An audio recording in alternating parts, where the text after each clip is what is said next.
three primary components in terms of the human life, as well as in terms of accomplishing self-realization for oneself. The first component, the primordial component, is that of consciousness. Consciousness is nothing but the primordial awareness that through which everything stems, the very substratum, the eternal witness. The second component, that is the intermediate component, is what we call the human personality, also called the I thought or the ego. This is our sense of identification with our limited body and mind. And then there is this third component of everything that you perceive, everything that you conceive, the perceivables and the conceivables, as Siddharameshwar Maharaj used to say.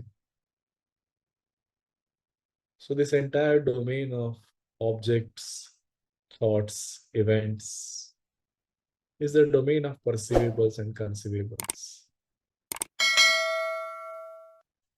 which can simplify this domain and call it the domain of images. The images that we observe on the mirror of consciousness, on the screen of consciousness. So three components: consciousness, personality, and images. One may wonder that in the quest to get enlightened, which one is the most important component? Well, it is not rocket science to understand that consciousness itself is the most important component.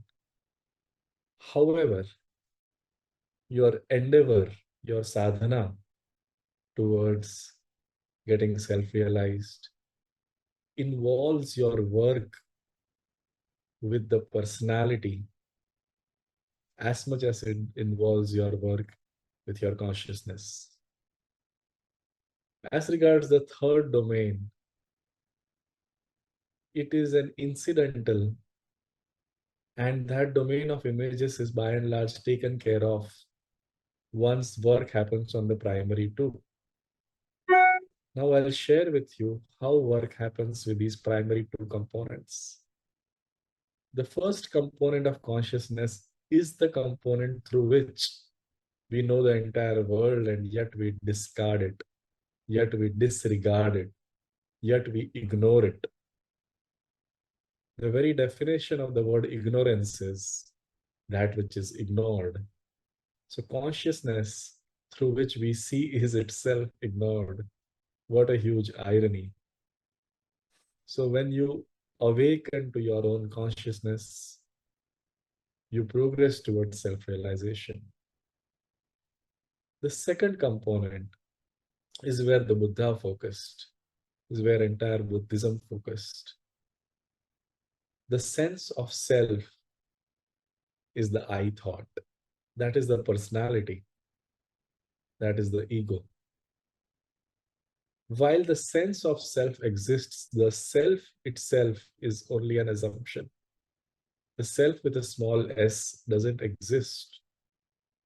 However, it is assumed to exist, presumed to exist. Once a seeker realizes that this self with a small s doesn't exist, but the sense of self does exist, the assumption exists, the presumption exists, then the seeker starts wondering, where is this presumption rooted? As you go forward with your line of inquiry, you realize that this presumption of identity, this assumption of self-identity, is itself a function of the first component, which is consciousness. It is consciousness choosing to behave as a limited body mind spirit complex. Consciousness choosing to restrict itself to a smaller domain and identifying with it. Once you realize more and more that this ego, this sense of identification, this self identity is nothing but a work, a play, a figment of consciousness itself, then you start making far faster progress on the path towards enlightenment. Then you start mapping every thought, word, and deed of the personality to that of consciousness itself.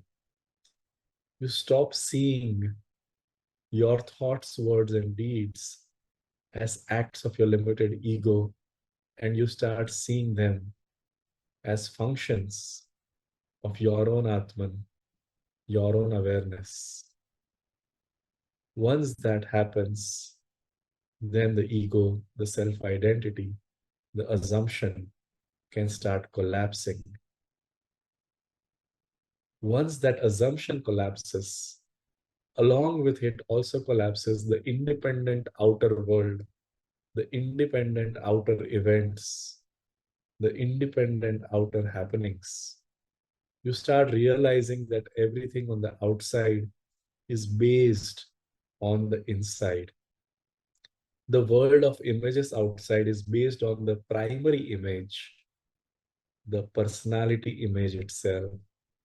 And if the personality image is itself seen as nothing but consciousness, then all the outer images, the world of events, objects, happenings, all of these are also seen as nothing but an aspect of consciousness, a variation, a modification of consciousness. Now, what happens in the enlightenment process is all these three aspects, the consciousness that itself always was ever free, plus the personality is now identified with consciousness, and the outer world is also identified with consciousness. When all these three dimensions align, that is when you can say that a 360-degree enlightenment or self-absorption has been accomplished. So this was me explaining the mechanics of the process in terms of the triple layers of the human person. Align your consciousness with your personality by seeing the personality as consciousness, and then you will see the outer world of images also as consciousness, and this will culminate your sadhana into self-absorption. Thank you.